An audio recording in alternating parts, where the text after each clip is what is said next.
season I think any Vikings ever put together.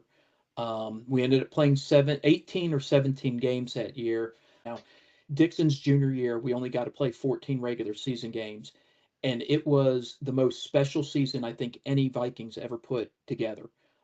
We ended up playing 18 or 17 games that year, but I'll give you a great example. We're in the third round, and all year we only were allowed to play 2 games a week, and they had to be the same opponent because everybody was worried about COVID. And so I basically threw 3 guys the entire season, and it was a kid named Evan McLean that pitched at UNCG, and a Matty Mateus who's at North Carolina, and then uh, Colby Case. And those 3 pitched all our games. And so we get to the playoffs, and Matty CG's round 1 and Evan CG's round 2. And so we're throwing Caleb, who was a sophomore, in round 3, and we're playing Clayton. And man, he pitched his tail off, and we're up when he comes out of the game. And we go to senior side armor and then bring in a little lefty that throws like 67, 70, which is all we had. And so they ended up tying up the game off the little lefty. And we go to the top of the 7th, and Matty gets up a hit, and the little lefty. And my coach Spencer looks at me and he's like, "Where are you going?" I said, "I'm going to make a pitching change." He goes, "We don't have anybody else." And I said, "We got one more." And I walked out there and I pointed at Dixon, and he just grinned ear to ear. And I brought Mateus, who played outfield, into second base and put a JV kid out in the outfield. Um, and Dixon proceeded to strike out the next 3.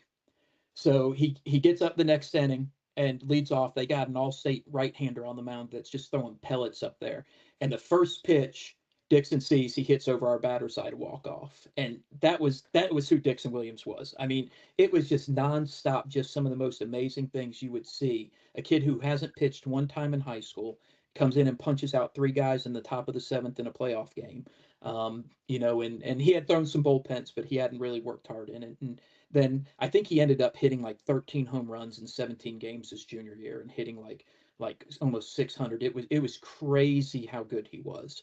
Um, and then his senior year, we moved him over to shortstop because we had so many injuries, and he got pitched around a lot, and it was a struggle for him. He didn't have quite the year he had his junior year, but I think that kind of helped him his freshman year, struggling at East Carolina, reassessing and figuring out and how to recommitting with the help of the coaches over at ECU with Coach Godwin and Coach Palumbo, um, reassessing what he was doing and how to get it so he could be successful in college. And it's not easy. And so he got to that point, and I don't think he had the year he really envisioned this year. I think he pressed a whole lot at the beginning, and then as he started getting going, I think that was who Dixon was. But I think some great things are coming for him in pro ball, where he's going to be a little bit looser and play a lot more baseball.